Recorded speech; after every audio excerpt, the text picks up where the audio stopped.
பாக்கியாத்து சாலிஹா தோன்றுவதற்கு காரணம் கனவின் ஆரம்பத்திலே வருகிறது. அண்ணல் ஆலா ஹஸ்ரத் அவர்கள் படுத்திருக்கிறார்கள். இரவு நேரம் படுத்திருக்கின்ற ஆலா ஹஸ்ரத் அவர்கள் நவ்வரல்லாஹு மர்கதமாமீன் அவர்கள் படுத்திருக்கிறார்கள். படுத்திருக்கின்ற சமயத்திலே கனவு காண்கிறார்கள். என்ன கனவு? மரத்திலே கனிகள் எல்லாம் அப்படியே காய்த்து தொங்குது. அந்த கனிகளை எல்லாம் எடுத்து அங்கு இருக்கக்கூடிய ஒரு சில மாணவர்கள் குழந்தைகளிடத்திலே அந்த கனிகளை கொடுக்கிறாங்க. கொடுத்துவிட்டு வந்து ஒரு சபையிலே அமர்கிறார்கள். இவர்களை சுற்றி அமர்ந்திருக்கிறார்கள் வலிமார்கள், இறைநேசர்கள். அப்படியே முழிக்கிறாங்க அந்த ஆலா ஹஸ்ரத் அவர்கள். இந்த விளக்கத்தை அவர்களின் ஆசிரியர், மக்காவின் முஃப்தியாக இருந்த அவர்களின் ஆசிரியரிடத்திலே கேட்கின்றார்கள். இந்த மாதிரி நான் கனவை பார்த்தேன், இந்த கனவிற்கு விளக்கம் என்று கேட்கின்ற போது அண்ணல் ஆலா ஹஸ்ரத் அவர்களிடம் அவருடைய ஆசிரியர்கள் சொன்னார்கள், நீங்கள் ஒரு மதரசாவை ஆரம்பிப்பீர்கள். அந்த மதரசாவை ஆரம்பித்து உங்கள் கல்லூரியிலே படிக்கக்கூடிய மாணவர்களுக்கு கல்வியை கனியாக நீங்கள் கொடுத்து கொண்டே இருப்பீர்கள். அந்த கனியை சாப்பிட்டு வெளியே வரக்கூடிய அத்துணை உலமாக்களும் மிகப்பெரிய வலிமார்களாக வெளியே வருவார்கள். வலிமார்களாக, இறைநேசர்களாக பின்னொரு காலத்திலே இருப்பார்கள். அவர்கள்தான் உங்களை சுற்றி அமர்ந்திருந்தார்கள் என்கின்ற விளக்கத்தை அண்ணல் ஆலா ஹஸ்ரத் அவர்களிடம் அவர்களின் ஆசிரியர் சொன்னதாக வரலாறுகளை பார்க்கிறோம். கண்ணியத்திற்குரிய அல்லாஹ்வினடியார்களே, நாம் எந்த அடிப்படையிலே உள்ள தூய்மையோடு சுத்தத்தோடு அல்லாஹ்விடத்திலே நம்முடைய தேவைகளை முன்வைத்தவர்களாக படுக்கிறோமோ, அல்லாஹ் அந்த கனவின் விளக்கத்தை, நம்முடைய எதிர்கால விஷயங்களை கனவின் வழியாக எடுத்து தருகிறான். ஹஜ்ரத் மாலிக் ரஹ்மத்துல்லாஹி அலைஹி அவர்கள் ஒரு கிதாபை கோர்வு செய்யறாங்க. எல்லாம் முடிச்சாச்சு. கிதாபுக்கு பேர் வைக்கணும். கிதாபுக்கு பேர் வைக்கணும். என்ன பேர் வைக்கிறதுன்னு தெரியல. இமாமனா மாலிக் ரஹ்மத்துல்லாஹி அலைஹி அவர்களுக்கு துஆ செஞ்சுட்டு இரவுல படுக்கிறாங்க. பெருமானார் ஸல்லல்லாஹு அலைஹி வஸல்லம் அவர்கள் கனவிலே உதித்து சொல்கிறார்கள், மாலிகே ஒத்தில்லின் நாஸி ஹாதல் இல்ம, இந்த இல்மை மக்களுக்கு நீங்கள் விதையுங்கள், மக்களுக்கு பயன் தரத்தக்க வகையில எல்லா மக்களுக்கும் இந்த கல்வியை, இந்த கிதாபை நீங்கள் விநியோகம் செய்யுங்கள் சொல்கிறாங்க. அந்த கனவை பார்த்த உடனேயே இமாம் மாலிக் ரஹ்மத்துல்லாஹி அலைஹி அவர்கள் காலையில அந்த கிதாபுக்கு பேர் வைக்கிறாங்க முஅத்தா கிதாபு. நாம் மாலிக் ரஹ்மத்துல்லாஹி அலைஹி அவர்கள் கோர்வை செய்திருக்கின்ற அந்த கிதாபுக்கு பேர் எங்க? பெருமானார் ஸல்லல்லாஹு அலைஹி வஸல்லம் அவர்கள் அவருடைய கனவிலே சொல்லிய அந்த வார்த்தையை அடிப்படையாக வைத்து அந்த பேரை வைக்கிறாங்க. இமாமனா பூஸ்ரி ரஹ்மத்துல்லாஹி அலைஹி அவர்கள் கனவிலே பெருமானாரை பார்க்கிறார்கள். பெருமானார் அவர்களுக்கு தங்கள் மேல் இருந்த அந்த புருதாவை, அந்த மேல் ஆடையை, கம்பளி என்ன செய்யறாங்க, மேல போர்த்துகிறார்கள். எனவே அந்த கிதாபிற்கு இமாமனா பூஸ்ரி ரஹ்மத்துல்லாஹி அவர்கள் பேர் வைக்கிறார்கள், புருதத்து ஷரீஃப் என்று பேர் வைக்கிறார்கள். கண்ணியத்திற்குரிய அல்லாஹ்வினடியார்களே, அல்லாஹ் ஜல்ல சுப்ஹானஹு தஆலா கனவின் வழியாக நபிமார்களுக்கு மட்டுமல்ல, சஹாபாக்கள், நல்லோர்கள், வலிமார்கள், இறைநேசர்களுக்கு பல்வேறு விதமான விளக்கங்களை கற்றுத்தந்தான் என்கின்ற விஷயத்தை வரலாறுகளிலே பார்க்கிறோம்.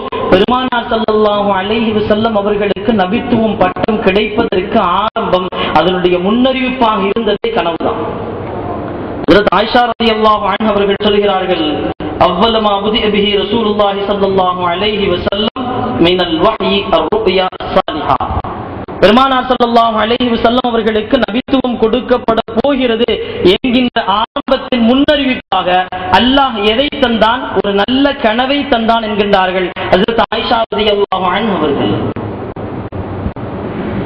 பெருமானார் ஸல்லல்லாஹு அலைஹி வஸல்லம் அவர்கள் சொல்கிறார்கள், இதா இக்தரபத்திz ஸமானு தகத்தரத் ருயல் முஸ்லிம், கயாமத் நாள் நெருங்கி வந்து விட்டால், கயாமத்தின் பல்வேறு விதமான அடையாளங்கள், பெரிய அடையாளங்கள், சிறிய அடையாளங்களை பெருமானார் ஸல்லல்லாஹு அலைஹி வஸல்லம் அவர்கள் சொல்லி தர்றாங்க. அதுல இந்த கயாமத்தின் நெருக்கத்திலே மனிதன் தன்னுடைய தூக்கத்திலே பல்வேறு விதமான கற்பனைக்கே எட்டாத கனவுகளை எல்லாம் பார்ப்பான். அது கயாமத்தின் அடையாளம் என்கிறார்கள் பெருமானார் ஸல்லல்லாஹு அலைஹி வஸல்லம் அவர்கள். ஹஜ்ரத் இப்னு சீரின் ரஹ்மத்துல்லாஹி அலைஹிடத்திலே ஒரு மனிதர் வருகிறார். வந்து கேட்கிறார், என்னுடைய கட்டலுக்கு கீழே நெருப்பு எரிஞ்சுக்கிட்டு இருந்துச்சு, அப்படியே முடிச்சுட்டேன். இப்னு சீரின் ரஹ்மத்துல்லாஹி அலைஹி அவர்கள் சொன்னார்கள், தோண்டி பாருங்க, உங்களுக்கு ஏதாவது கனிமத் பொருள் இருக்கும் எடுத்துக்கங்கிறார். இதே கனவை ஒரு 2 நாள் கழிச்சு இன்னொரு மனிதர் வந்து சொல்றாரு, நான் என் கட்டலுக்கு கீழே நெருப்பு எரிஞ்சுக்கிட்டு இருந்துச்சு, அப்படி முடிச்சுட்டேன் அப்படின்னு சொன்னாங்க. அந்த வீட்டை காலி பண்ணிட்டு நீங்க போயிருங்க அப்படின்னாங்க.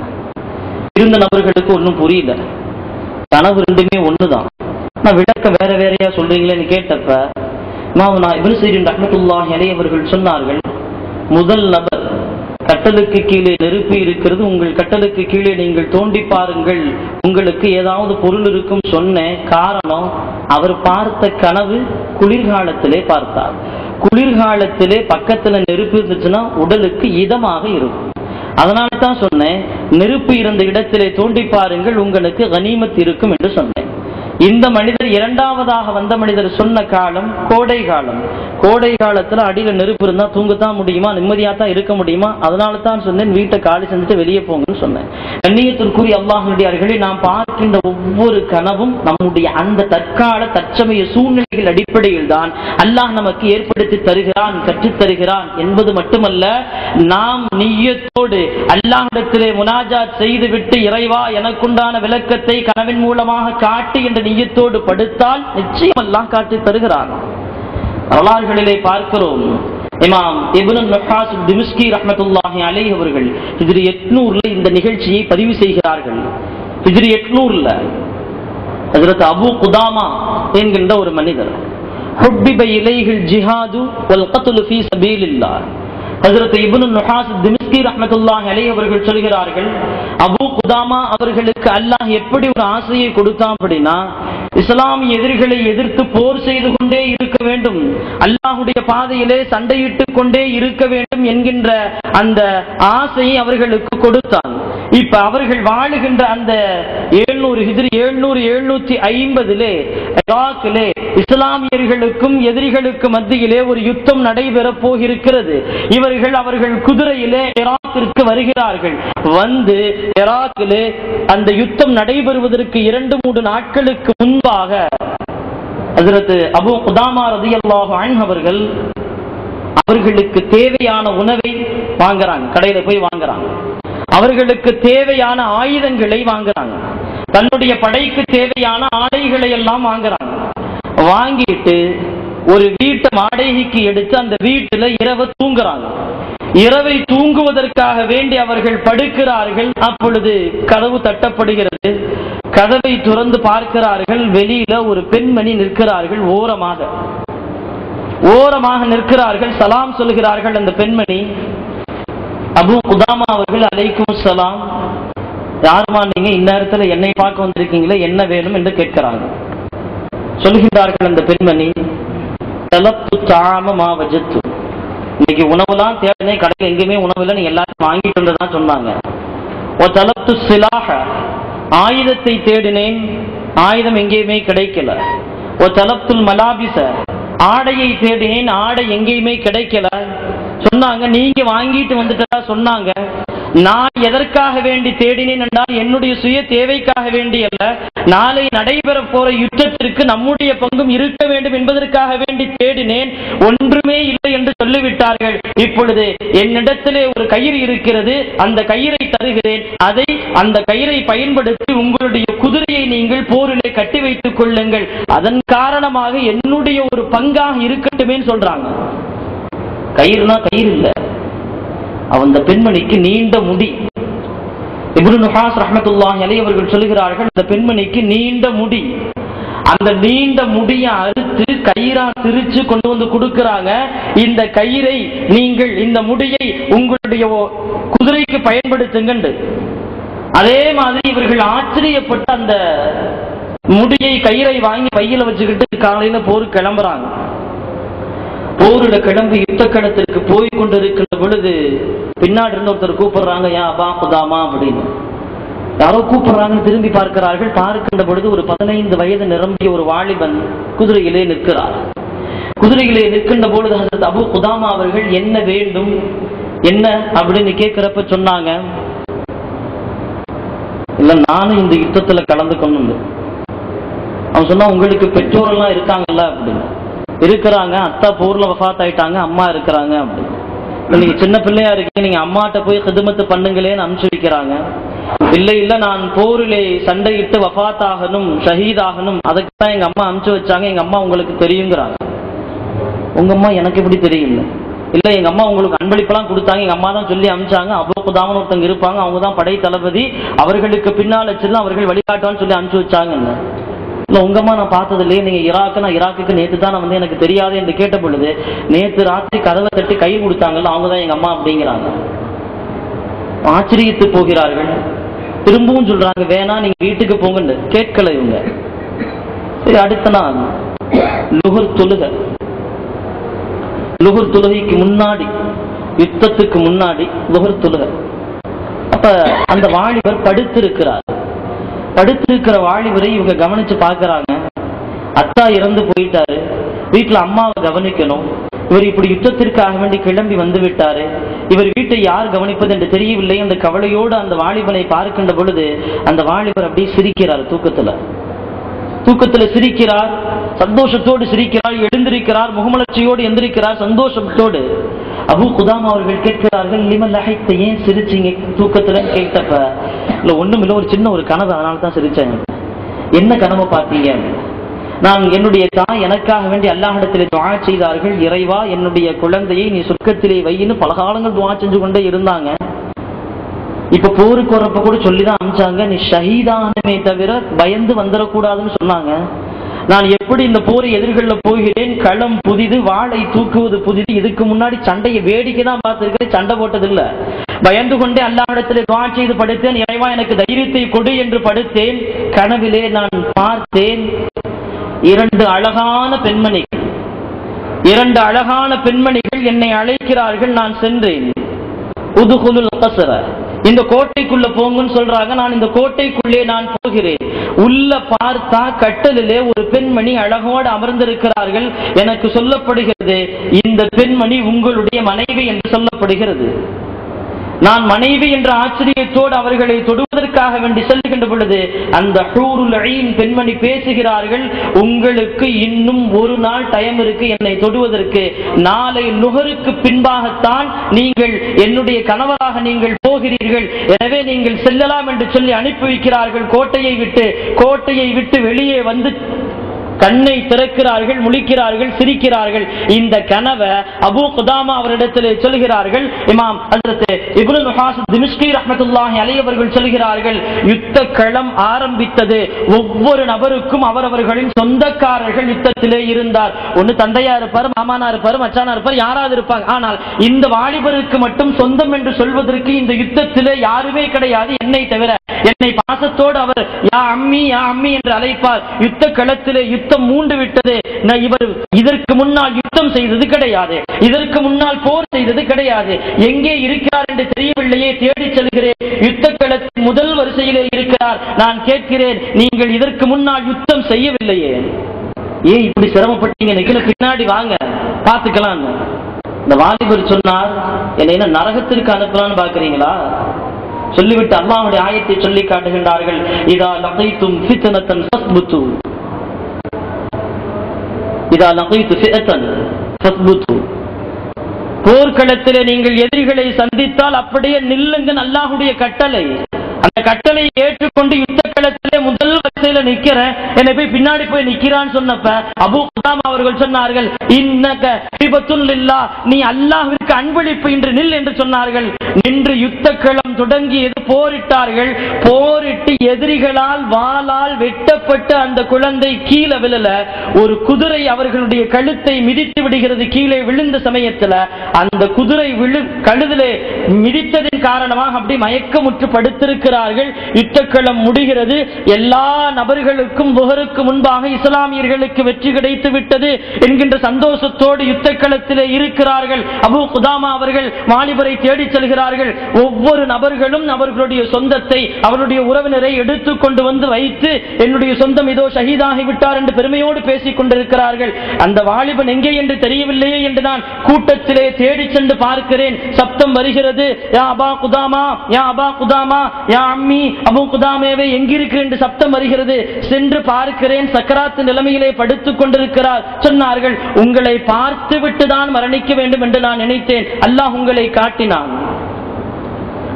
விஷயம் என்னன்னு கேட்கிறாங்க. இல்ல, எங்க அம்மா என்னை போருக்காண்டி அனுப்பிச்சு வச்சாங்க, நான் போர்ல ஷஹீதானங்கிற விஷயத்தை எங்க அம்மாட்ட சொல்லணும். சரி, நான் சொல்லிடுறேங்கிறாங்க. ஒருவேளை என்னுடைய அம்மா ஏற்றுக்கொள்ளவில்லை என்றால் என்ன செய்வீங்கன்னு கேட்கிறாங்க. இவர்கள் கேள்வியை கேட்டுக்கொண்டிருக்கிற நேரத்தில் அபூ குதாமா அவர்கள் முகத்தில் இருக்கக்கூடிய இரத்தத்தை அவங்க துணியால துடைக்கிறார்கள். அந்த வாலிபர் சொல்கிறார், உங்கள் துணியிலே நீங்கள் துடைக்க வேண்டாம், என்னுடைய துணியிலே துடையுங்கள், துடைத்து விட்டு அந்த துணியை என்னுடைய தாயிடத்திலே காட்டுங்கள், இது உங்கள் மகனின் இரத்தம், போரிலே ஷஹீதாகி விட்டார் என்று இந்த இரத்தத்தை, இந்த ஆடையை நீங்கள் காட்டுங்கள் என்கிறார்கள். ஹஜ்ரத் அபூ குதாமா அவர்கள் தேம்பி தேம்பி அழுகிறார்கள். வஃபாத்தாகி விடுகிறார்கள் அந்த வாலிபரும். இவர்களுக்கு அந்த வாலிபரின் வீடும் தெரியாது, ஈராக்கிலே எங்க இருக்குதுன்னு தெரியாது. ஈராக்கிற்குள்ளே எல்லாம் வர்றாங்க, ஈராக்கிற்குள்ளே எல்லாம் வருகிறார்கள். எல்லாமே தன்னுடைய உறவினர்கள் வருகிறார்கள் என்ற ஆசையோடு ஆர்வத்தோடு வரவேற்கிறார்கள். அப்போ ஒரு சிறுமி ஒவ்வொரு நபர்கிட்டையா கேட்கிறாங்க, எங்கிருந்து வர்றீங்க? சொல்கிறார்கள் எல்லாமே மின்னல் கஸ்வு, யுத்த களத்திலிருந்து நாங்கள் வருகிறோம் என்கின்றார்கள். சொன்னாங்க, எங்க அண்ணனை பாத்தீங்களா? நீங்க எங்க அண்ணன் போருக்கு போனாங்க, எனக்கு இருக்கிறது ஒரே ஒரு அண்ணன் தான், அவங்க போருக்கு போனாங்க, திரும்பி வரல, எங்க அத்தா போர்ல ஷஹீத் ஆகிட்டாங்க, இப்ப அண்ணனை பார்க்கணும். எல்லா நபர்களும் வருகிறார்கள். அந்த குழந்தை எல்லா நபரிடத்திலே கேட்கிறது. எல்லா மனிதர்களும் பதில் சொல்கிறார்கள், உங்க அண்ணன் எனக்கு யாருன்னே தெரியாதுன்னு. இந்த காட்சியை அபூ குதாமா அவர்கள் பார்த்து வருகிறார்கள். என்ன ஏன்ட்ட கேளுன்னு சொல்கிறார்கள். இல்ல, இந்த மாதிரி எங்க அண்ணன் போருக்கு வந்தாங்க, எல்லாமே வந்துட்டாங்க, எங்க அண்ணன் போருக்கு வரலையே, நான் செல்லுகின்ற போது சொல்லி அமிச்சேன், நீங்க எங்க போனாலும் சீக்கிரம் என்ன பார்க்க வரேன்னு சொல்லி அமிச்சேன், எல்லாம் வந்து விட்டார், என்னுடைய சகோதரன் மட்டும் வரவில்லையே என்று சொன்ன போது, உன்னுடைய வீடு எங்க இருக்கிறது என்று கேட்கிறாங்க. அபூ குதாமா அவர்களுக்கு அந்த குழந்தை வீடை காண்பிக்கிறது. வீட்டுக்கு போகிறார்கள். வீட்டுக்கு உள்ளே பார்க்கிறார்கள், அவருடைய தாய் அமர்ந்திருக்கிறார்கள். இதோ இந்த பெண்மணி, நமக்கு நேற்று இரவிலே அவர்களினுடைய முடியை திரித்து கயிறாக கொடுத்து இதோ பெண்மணி அமர்ந்திருக்கிறார்கள் என்று சொல்லிவிட்டு பார்க்கின்ற பொழுது அந்த பெண்மணி இவர்களை பார்த்தவுடனேயே சப்தமிட்டார்கள்.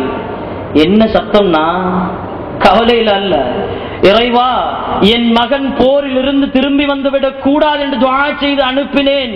இப்பொழுது அபூ குதாமா மட்டும் நிற்கிறார், என் குழந்தை ஷஹீதாகி விட்டார் என்று நினைக்கிறேன் என்று சந்தோஷத்தோடு சத்தமிட்டு கேட்டாங்க. எங்க என் குழந்தை என்று சொன்னாங்க. உங்க குழந்தை பைக்குள்ள இருக்கிறார் பாருங்க என்று காண்பிக்கிறார்கள். சட்டையை இரத்தத்தோடு அந்த தாய் எடுத்து பார்த்து சிரிக்கிறார்கள், அல்லாஹ்வை புகழ்கிறார்கள். என் குழந்தை ஷஹீதாகி விட்டார் என்று துஆ செய்கிறார்கள். இந்த விஷயத்தை கேட்ட உடனேயே அந்த குழந்தை அன்னை இறந்தாச்சா, அன்னை வஃபாத்தாயிச்சா, ஷஹீதாயிச்சான்னு கேட்டு சப்தமிட்டு கீழே விழுந்து அந்த குழந்தையும் இறந்து போகிறது. அபூ குதாமா அவர்களால் தாங்க முடியவில்லை. இது என்ன சோதனை? ஏன் இப்படி? அத்தா இல்லை, அண்ணன் இல்லை, இந்த குழந்தையும் ஷஹீதாகி விட்டதே, இப்பொழுது இந்த பெண்மணி மட்டும் தானே இருக்கிறார்கள் என்று அல்லாஹ்விடத்தில் துஆ செய்து கொண்டிருக்கின்ற நேரத்திலே சப்தம் வருகிறது. அந்த தாய் தன்னுடைய அறைக்கு சென்று கதவை தாளிட்டுக் கொண்டு கையிலே இருக்கக்கூடிய குழந்தையினுடைய அந்த இரத்தம் படிந்த சட்டையை எடுத்துக்கொண்டு அல்லாஹ்விடத்திலே துஆ கேட்கிறார்கள். இறைவா, அக்பல்து ஸௌஜதக அக்பல்து வலதி, என்னுடைய கணவனை உன்னுடைய பாதையிலே நான் ஷஹீதாக அனுப்பி வைத்தேன். இன்றைய தினத்திலே என்னுடைய குழந்தையை உன்னுடைய பாதையிலே ஷஹீதாக அனுப்பி வைத்தேன். என் குழந்தை வஃபாத்தாகிவிட்ட செய்தியை கேட்ட என் குழந்தை இப்பொழுது இறந்து விட்டது. இதற்கு மேலும் நான் ஹயாத்தாக இருக்க வேண்டும் என்ற அவசியம் இல்லை. என்னுடைய உயிரையும் நீ எடுத்துவிடு, அக்பில் ரூஹி, என்னுடைய உயிரையும் எடுத்துவிடு. அந்த பெண்மணி துஆ செய்கிறார்கள். அபூ குதாமா அவர்கள் அறிவிக்கின்றார்கள், அந்த பெண்மணியும் ரூமிலே அறையிலே அப்படியே வஃபாத்தானார்கள்.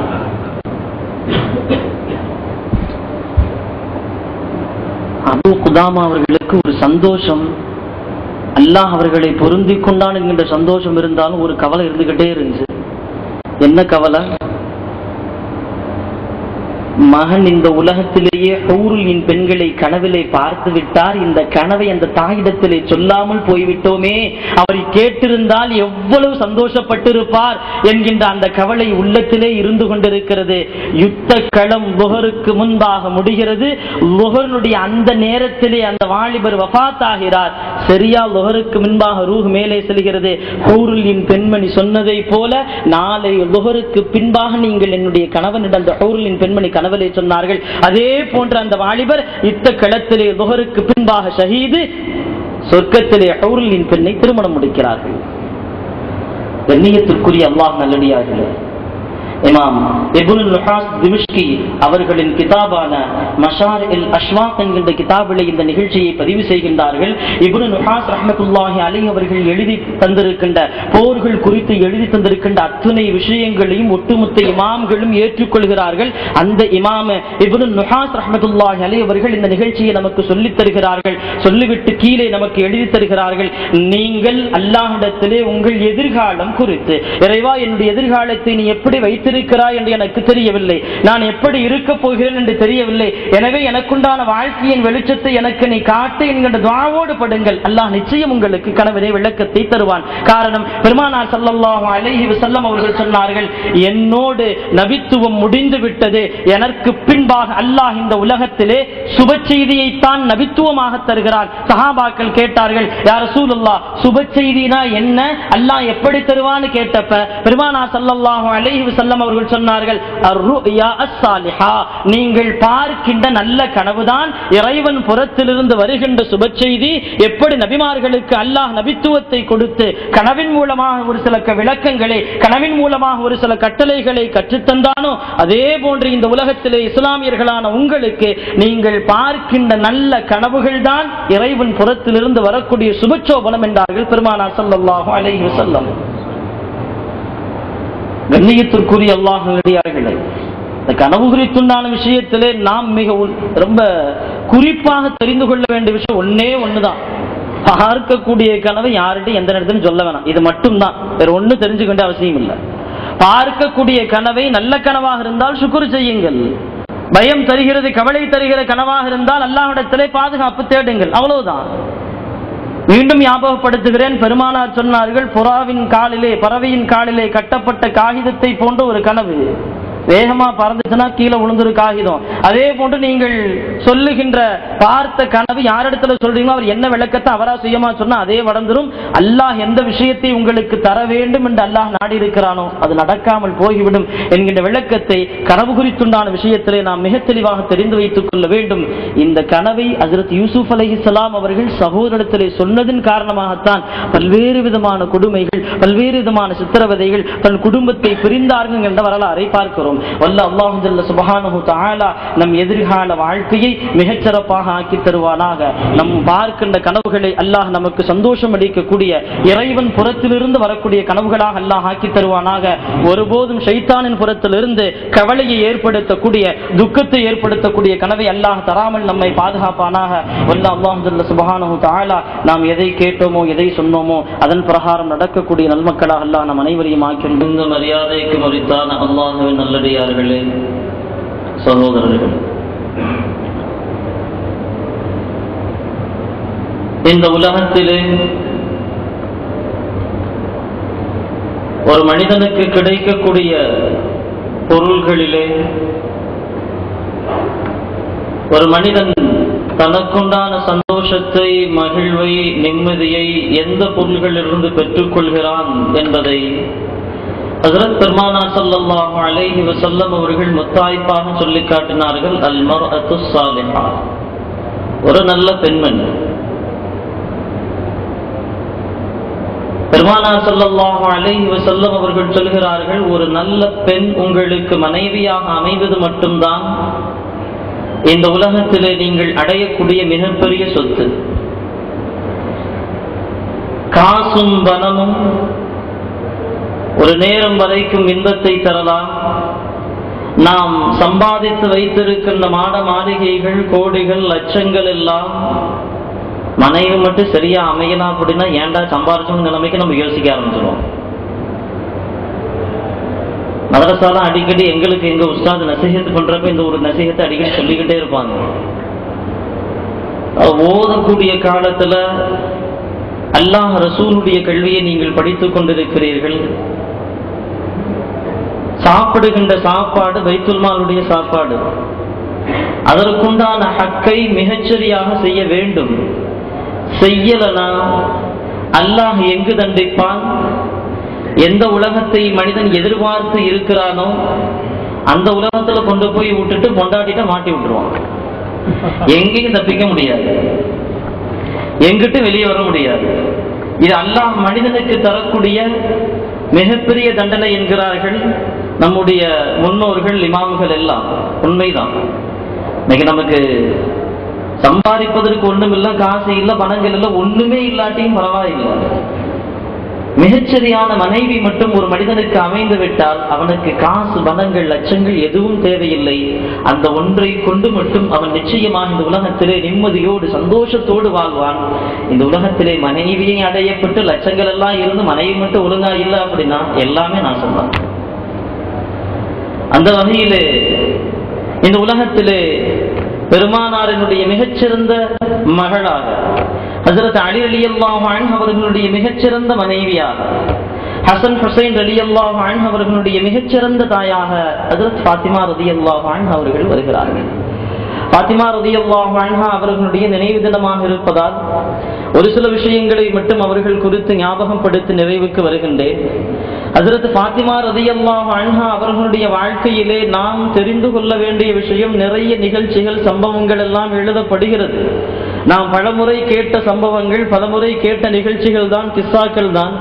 இருந்தாலும் அதில் இருக்கிற மிக முக்கியமான விஷயங்களையும் படிப்பினைகளையும் மட்டும் மிக சுருக்கமாக சொல்லி நிறைவுக்கு வருகின்றேன். அல்லாஹ் ஜல்ல சுப்ஹானஹு தஆலா இந்த உலகத்திலே ஒரு மனிதனுக்கு கொடுக்கக்கூடிய ஒரு பரக்கத்தான செல்வத்து பெண் குழந்தை. பெண் குழந்தைகள் தான் அல்லாஹ் பரக்கத்தை தருகிறான் என்கின்றார்கள் ஹஜ்ரத் பெருமானார் ஸல்லல்லாஹு அலைஹி வஸல்லம் அவர்கள். பெருமானார் ஸல்லல்லாஹு அலைஹி வஸல்லம் அவர்கள் பெண் குழந்தைகள் இறைவனின் பரக்கத்து என்று சொன்ன பொழுது அன்றைய அரபகத்திலே ஒரு கருத்து புரட்சி ஏற்பட்டது. காரணம், பெண் குழந்தைகள் எல்லாம் குழி தோண்டி புதைக்கப்படக்கூடிய அந்த மடத்தனம் நிரம்பிய காலத்திலே ஐயாமுல் ஜாஹிலியாவிலே பெருமானார் சொன்ன இந்த பெண் குறித்துண்டான வார்த்தை, பெண்கள் குறித்துண்டான சிந்தனை அன்றைய அரபுகளிடத்திலே ஒரு மிகப்பெரிய தாக்கத்தை ஏற்படுத்தியது. எப்படி அவர்கள் அல்லாஹ்வை அதே போன்று அவன் அனுப்பிய தூதரை ஏற்றுக்கொள்ளவில்லையோ, பெண் குறித்தான பெருமானார் ஸல்லல்லாஹு அலைஹி வஸல்லம் அவர்கள் சொன்ன இந்த வார்த்தையும் ஏற்பதற்கு மனம் ஒத்து வரல. காரணம், காலங்காலமாக செய்து கொண்டிருக்கிறார்கள். பெண் குழந்தை பிறந்த உடனே அப்படியே புதைத்து விடுவது என்கின்ற இந்த பழக்கத்தை, மரபை பெருமானார் அவர்களின் வாழ்க்கையிலே உடைத்தெறிந்தார்கள் என்கின்ற வரலாற்றுக்கு பின்னால் நிற்கிறார்கள் ஹஜ்ரத் ஃபாத்திமா ரலியல்லாஹு அன்ஹா அவர்கள். பெருமானார் ஸல்லல்லாஹு அலைஹி வஸல்லம் அவர்களுக்கு ஆண் குழந்தை பிறந்தது. அல்லாஹ் அவர்களை திரும்ப எடுத்துக் கொண்டார். 4 பெண் குழந்தைகளை அல்லாஹ் கொடுத்தார். ஹஜ்ரத் ஸைனப் ரலியல்லாஹு அன்ஹா, உம்மு குல்சூம் ரலியல்லாஹு அன்ஹா, ருக்கையா ரலியல்லாஹு அன்ஹா, இறுதியாக ஹஜ்ரத் ஃபாத்திமா ரலியல்லாஹு அன்ஹா. ஆண் குழந்தைகளை எடுத்துக்கொண்ட போதிலும் அல்லாஹ் 4 பெண் குழந்தைகளை கொடுத்தான். இந்த 4 பெண் குழந்தைகளிலே முதல் 3 பெண்கள் குழந்தைகளுக்கு அல்லாஹ் குழந்தையை கொடுக்கல. ஸைனப் அவர்களுக்கு குழந்தை இல்ல, உம்மு குல்சூம் ரலியல்லாஹு அன்ஹா அவர்களுக்கு குழந்தை இல்ல, ருக்கையா அவர்களுக்கு குழந்தை இல்ல. பெருமானாருடைய அந்த வம்சத்தொடர் எங்கு இருந்து உதிக்கிறது? ஹஜ்ரத் ஃபாத்திமா ரலியல்லாஹு அன்ஹா அவர்களின் வம்சத்தொடரிலிருந்து உதிக்கிறது.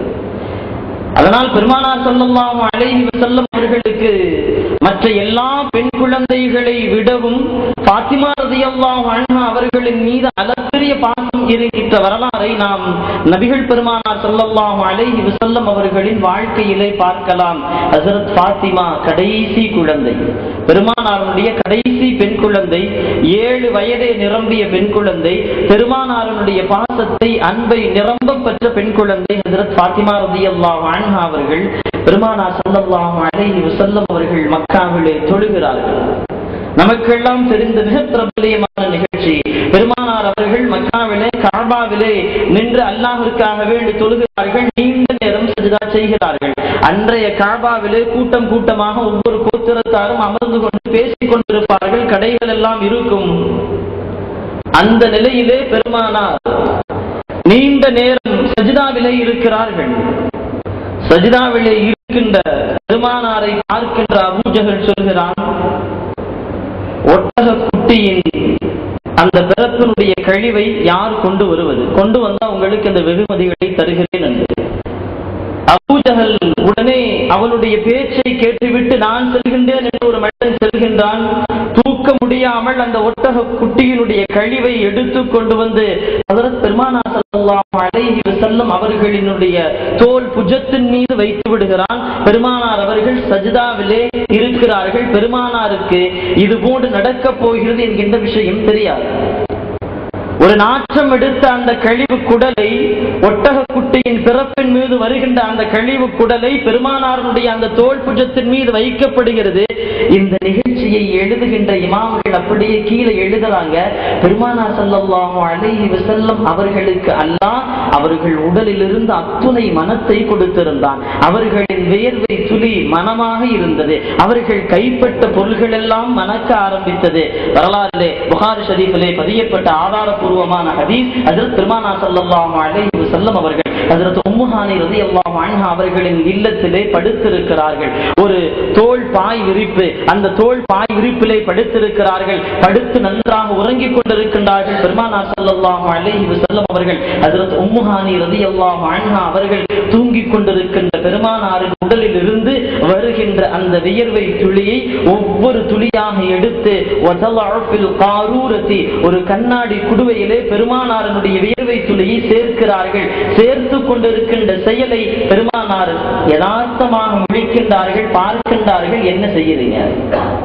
ஹஜ்ரத் உம்மு ஹானி ரலியல்லாஹு அன்ஹா அவர்கள் சொன்னார்கள், யா ரசூலுல்லாஹ், உங்களின் வியர்வை துளியை எடுத்து சேர்த்து வைத்துக் கொண்டிருக்கிறேன். இதை எடுத்து நீங்க என்ன பண்ணுவீங்க? ஹஜ்ரத் உம்மு ஹானி ரலியல்லாஹு அன்ஹா சொல்வார்கள், யா ரசூலுல்லாஹ், உங்களின் வியர்வை துளியை நாங்கள் பூசுகின்ற மனத்திலே அத்தரிலே போட்டோம்னா அதைவிட மிகச்சிறந்ததாக மனக்கும். நாங்கள் அந்த பழக்கத்தை நாங்கள் பின்பற்றி வருகிறோம் என்கின்றார்கள் ஹஜ்ரத் உம்மு ஹானி ரலியல்லாஹு அன்ஹா அவர்கள். சஹாபாக்கள் அறிவிக்கின்றார்கள், பெருமானார் ஸல்லல்லாஹு அலைஹி வஸல்லம் அவர்களுடைய கையை பிடித்து எங்களுடைய கையை நாங்கள் முகர்ந்து பார்ப்போம். கஸ்தூரியை விட அதிக மனம் கொண்டதாக பெருமானார் ஸல்லல்லாஹு அலைஹி வஸல்லம் அவர்களுடைய கை மனத்தது என்கின்ற ஹதீஸை சஹாபாக்கள் அறிவிக்கின்றார்கள். பெருமானார் ஸல்லல்லாஹு அலைஹி வஸல்லம் அவர்களிடமிருந்து வெளிப்பட்ட அத்துணை விஷயங்களிலும் அல்லாஹ் கஸ்தூரியை மிஞ்சிய மனத்தை அல்லாஹ் தந்திருக்கின்றான். அப்படிப்பட்ட கஸ்தூரியை தாங்கி இருக்கின்ற பெருமானார் சஜ்தா செய்து கொண்டிருக்கின்றார்கள். சஜ்தா செய்திருக்கின்ற பெருமானாரின் மீது ஒரு நாற்றம் பிடித்த ஒரு கழிவை, ஒரு குடலை போடுகிறார்கள். ஆனால் எடுப்பதற்கு யாருமே இல்லை. எடுப்பதற்கு யாரும் இல்லை. ஹஜ்ரத் பிலால் அவர்கள் இருக்கிறார்கள், முடியவில்லை. அபூஜஹல் விடுமாதி தெரியல, முடியல. ஒரு சில சஹாபாக்கள், குறிப்பிட்ட சஹாபாக்கள் இருக்கிறார்கள், யாராலும் முடியவில்லை. 7 வயது நிரம்பிய ஹஜ்ரத் ஃபாத்திமா ரலியல்லாஹு அன்ஹா அவர்கள் இந்த செய்தியை கேட்டு வீட்டிலிருந்து ஓடோடி வருகிறார்கள். ஓடோடி வந்து என்னுடைய தந்தையின் மீது இந்த குடலை யார் வைத்தது என்று அவர்கள் திட்ட ஆரம்பிக்கிறார்கள். வயது 7 வயது. அல்லாஹ் ஜல்ல சுப்ஹானஹு தஆலா தூக்க முடியாத அந்த குடலை தூக்கக்கூடிய ஆற்றலை ஹஜ்ரத் ஃபாத்திமா அவர்களுக்கு கொடுத்தான். ஹஜ்ரத் ஃபாத்திமா ரலியல்லாஹு அன்ஹா அவர்கள் அழுகிறார்கள். என் தந்தையின் மீது குடலை போட்டு விட்டீர்களா என்று அழுகிறார்கள். அழுது விட்டு அந்த மனிதர்களை திட்டிக் கொண்டே அப்படியே குடலை எடுக்கிறார்கள். எடுத்து கீழே போடுறாங்க. பெருமானார் ஸல்லல்லாஹு அலைஹி வஸல்லம் அவர்கள் தொழுகையெல்லாம் முடிச்சுட்டு சலாம் கொடுத்துட்டு பெருமானார் ஸல்லல்லாஹு அலைஹி வஸல்லம் அவர்கள் அன்பின் பிணைப்பால் அழுகை தாங்க முடியாமல் ஹஜ்ரத் ஃபாத்திமா ரலியல்லாஹு அன்ஹா அவர்கள் அப்படியே அணைத்து பிடிக்கிறார்கள். என் சின்ன மகளே, என் இதய கனியே என்று அணைத்து பிடித்து விட்டு ஹஜ்ரத் ஃபாத்திமா ரலியல்லாஹு அவர்களை கையிலே பிடித்துக் கொண்டு அல்லாஹ்விடத்திலே துஆ கேட்கின்றார்கள். யா இறைவா, வ அலைக பில் அபூ ஜஹல், வ அலைக பில் உத்பா, வ அலைக பி ஷைபா என்பதாக ஒரு 7 மனிதர்களை சொல்லி ஹஜ்ரத் பெருமானார் ஸல்லல்லாஹு அலைஹி வஸல்லம் அவர்கள் துஆ செய்கிறார்கள். ஹஜ்ரத் ஆயிஷா ரலியல்லாஹு அன்ஹா சொல்கிறார்கள், 7 வயதிலே என்னுடைய தந்தை பெருமானார் அவர்களின் மீது குடலை போட்ட மனிதர்களை இறைவா நீ பார்த்துக்கொள் என்று காபாவிலே நின்று என்னுடைய தந்தை பெருமானார் ஸல்லல்லாஹு அலைஹி வஸல்லம் அவர்கள் துஆ செய்தார்கள். அந்த 7 மனிதர்களும் பத்ரின் யுத்தத்திலே கொல்லப்பட்டார்கள். அவர்கள் எல்லாம் கொல்லப்பட்டு கிணத்திலே தூக்கி எறியப்பட்டார்கள் என்கிறார்கள் ஹஜ்ரத் ஃபாத்திமா ரலியல்லாஹு அன்ஹா அவர்கள். 7 வயசுல என்ன விவரம் தெரியும்? 7 வயசுல என்ன விவரம் புரியும்? இமாம்கள் எழுதுகின்றார்கள், ஹஜ்ரத் ஃபாத்திமா ரலியல்லாஹு அன்ஹா அவர்கள் பெருமானார் ஸல்லல்லாஹு அலைஹி வஸல்லம் அவர்கள் மீது வைத்திருந்த அன்பிற்கும் பாசத்திற்கும் அளவில்லை, அவ்வளவு பாசம் வச்சிருந்தாங்க. இன்னைக்கு நம்ம குழந்தைகளை பொறுத்த வரைக்கும் சொன்னாதான் செய்வாங்க. பெருமானார் ஸல்லல்லாஹு அலைஹி வஸல்லம் அவர்கள் பாத்திமா அவர்களுக்கு சொல்ல வேண்டிய அவசியமே இல்லை. கண்ணிலே சாடை காட்டினால் போதும் சூழ்நிலையை புரிந்து கொண்டு செயல்படுவார்கள். ஹஜ்ரத் பாத்திமா ரலியல்லாஹு அன்ஹா அவர்கள் அவர்கள் வீட்டிலே இருக்கிறார்கள். ஹஜ்ரத் பெருமானார் ஸல்லல்லாஹு அலைஹி வஸல்லம் அவர்கள் வருகிறார்கள். பாத்திமாவே, அஇந்தகி ஷையும் மினத் தஆம், ஏதாவது சாப்பிட வீட்டுல இருக்குதா? சாப்பிட்டு ஒரு வாரம் ஆச்சு, எந்த மனைவிமார்களிடத்திலும் சாப்பாடு பணமும் ஒண்ணுமே இல்லை. உங்க வீட்டுல ஏதாவது சாப்பிட இருந்தா கொடுங்களேன்னு சொல்றப்ப ஹஜ்ரத் பாத்திமா ரலியல்லாஹு அன்ஹா சொன்னார்கள், தந்தையே, என்னிடத்திலும் ஒன்றும் இல்லை, நாங்களும் எங்கள் வீட்டிலே ஒரு வாரமாக நாங்களும் சாப்பிடவில்லை என்று சொல்லிவிட்டு ஹஜ்ரத் பாத்திமா அழுகிறார்கள், இறைவா, எங்கள் நபி, என்னுடைய தந்தை ஹஜ்ரத் பெருமானார் ஸல்லல்லாஹு அலைஹி வஸல்லம் அவர்கள் இத்தனை நாள் பசியோடு இருக்கிறார்களே, இறைவா என்று துஆ செய்கிறார்கள். இறைவன் துஆவை ஏற்றுக்கொள்கிறான். ஹதீஸிலே பார்க்கிறோம், ஹஜ்ரத் பாத்திமா ரலியல்லாஹு அன்ஹா அவர்களுக்கு அவர்களின் எதிர் வீட்டில் இருந்து 2 ரொட்டி துண்டு ஒரே ஒரு இறைச்சி வருகிறது. 2 ரொட்டி துண்டு ஒரே ஒரு இறைச்சி வருகிறது. ஹஜ்ரத் பாத்திமா அவர்கள் உடனே எடுத்தது பாத்திரத்தில் வைத்து மூடிக்கொண்டு வேகமா வெளியே வர்றாங்க. ஹஜ்ரத் ஹசன் ஹுசைன் பின்னாடி நிக்கிறாங்க. அவங்களும் சாப்பிடல. ஹஜ்ரத் பாத்திமா சொன்னாங்க, நம்ம கொண்டு போய் பெருமானார் ஸல்லல்லாஹு அலைஹி வஸல்லம் அவர்களுக்கு கொடுத்து விட்டு வந்து விடுவோம். பெருமானார் ஏதாவது இருக்கிறதா என்று கேட்டு வந்திருக்கிறாங்க, அவங்கள்ட்ட இல்லேன்னு சொல்லி அனுப்பிச்சாச்சு, இந்த உணவை அவர்களுக்கு கொடுத்து விட்டு வருவோம் என்று ஹஜ்ரத் ஹசன் ஹுசைன் ரலியல்லாஹு அன்ஹா அவர்களுடனும் ஹஜ்ரத் பாத்திமா ரலியல்லாஹு அன்ஹா செல்கிறார்கள். கொண்டு போய் உணவு கொடுப்பதற்கு முன்பாக பெருமானார் கேட்கிறார்கள், மா இன்றைக்கு என்ன இருக்குதுன்னு கேட்கிறாங்க. பெருமானார் இடத்துல ஹஜ்ரத் பாத்திமா ரலியல்லாஹு அன்ஹா சொன்னார்கள், யா ரசூலல்லாஹ், நீங்க போனதுக்கு அப்புறம் 2 ரொட்டி துண்டு ஒரு இறைச்சியும் அன்பளிப்பாக என் அண்டை வீட்டுக்காரர் கொடுத்தால் உங்களுக்கு நான் கொடுப்பதற்காக வேண்டி வந்தேன் கேட்கிறப்ப பெருமானார் சொன்னார்கள், நீங்கள் எல்லாம் சாப்பிடவில்லையே, என் பேர குழந்தைகள் சாப்பிடவில்லையே, அலி சாப்பிடவில்லையே, அவர்களுக்கு உணவில்லையா என்று கேட்டபொழுது, யா ரசூலுல்லாஹ், நாங்கள் பொறுத்துக் கொள்வோம், இந்த 2 ரொட்டி துண்டையும் ஒரு பேரித்தம்பழத்தையும் நீங்கள் சாப்பிடுங்கள் என்று சொல்லிவிட்டு துறக்கிறார்கள். சஹாபாக்கள், இந்த ஹதீஸை ரிவாயத் செய்கின்ற சஹாபாக்கள் சொல்கிறார்கள், அல்லாஹ் நபிமார்களுக்கு எப்படி முஅஜிசாக்களை வெளிப்படுத்தினானோ, சஹாபாக்கள், இமாம்கள், இறைநேசர்களுக்கு ஒரு சில நேரங்களிலே கராமத்துகளை வெளிப்படுத்தினான். ஹஜ்ரத் பாத்திமா ரலியல்லாஹு அன்ஹா அவர்கள் 2 ரொட்டி துண்டு ஒரே ஒரு இறைச்சியோடு தான் சென்றார்கள். பெருமானார் ஸல்லல்லாஹு அலைஹி வஸல்லம் அவர்களுக்கு முன்பாக அவர்களை தியாகம் செய்துவிட்டு பசியோடு பட்டினியோடு அந்த பாத்திரத்தை திறக்கிறார்கள், ஆச்சரியத்து போகிறார்கள். இறைச்சி துண்டு நிரம்பி இருக்கிறது, ரொட்டி துண்டு நிரம்பி இருக்கிறது. பெருமானார் கேட்டார்கள், என்ன பாத்திமாவே, 2 ரொட்டி துண்டு ஒரு இறைச்சி தான் சொன்னீங்களே, பாத்திரம் முழுக்க நிரம்பி இருக்கிறது என்று கேட்டபோது சொன்னார்கள், ஹஜ்ரத் மரியம் அலைஹிஸ்ஸலாம் அவர்கள், ஜக்கரியா அலைஹிஸ்ஸலாம் அவர்கள் கேட்டார்களே, அன்னா லகி ஹாதா, மரியமே, சீசனில் கிடைக்காத பழத்தை எல்லாம் கையில வச்சு சாப்பிட்டு இருக்கீங்களே, இதெல்லாம் எங்கிருந்து வருதுன்னு ஹஜ்ரத் ஜக்கரியா அலைஹிஸ்ஸலாம் மரியமிடத்திலே கேட்டபோது அவர்கள் பதில் சொன்னார்கள், மின் இந்தில்லாஹ், இறைவன் புறத்திலிருந்து வந்தது என்று சொன்னார்கள். அதே பதிலை ஹஜ்ரத் பாத்திமா அவர்கள் சொன்னார்கள், யா அபதி ஹிய மின் இந்தில்லாஹ், இது இறைவன் புறத்திலிருந்து வந்தது.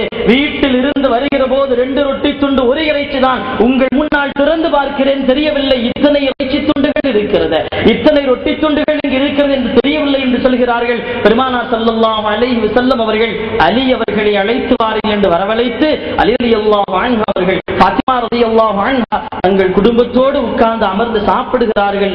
இறுதியிலே பாத்திமா ரலியல்லாஹு அன்ஹா சொல்லுகிறார்கள், நாங்கள் அத்துணை நபர்களும் முழுக்க நாங்கள் சாப்பிட்டோம், சாப்பிட ஆரம்பித்த பொழுது எத்துணை ரொட்டி துண்டுகள் இறைச்சி துண்டுகள் தட்டிலே இருந்ததோ அது அப்படியே இருந்துச்சு, கொஞ்சம் கூட குறையல.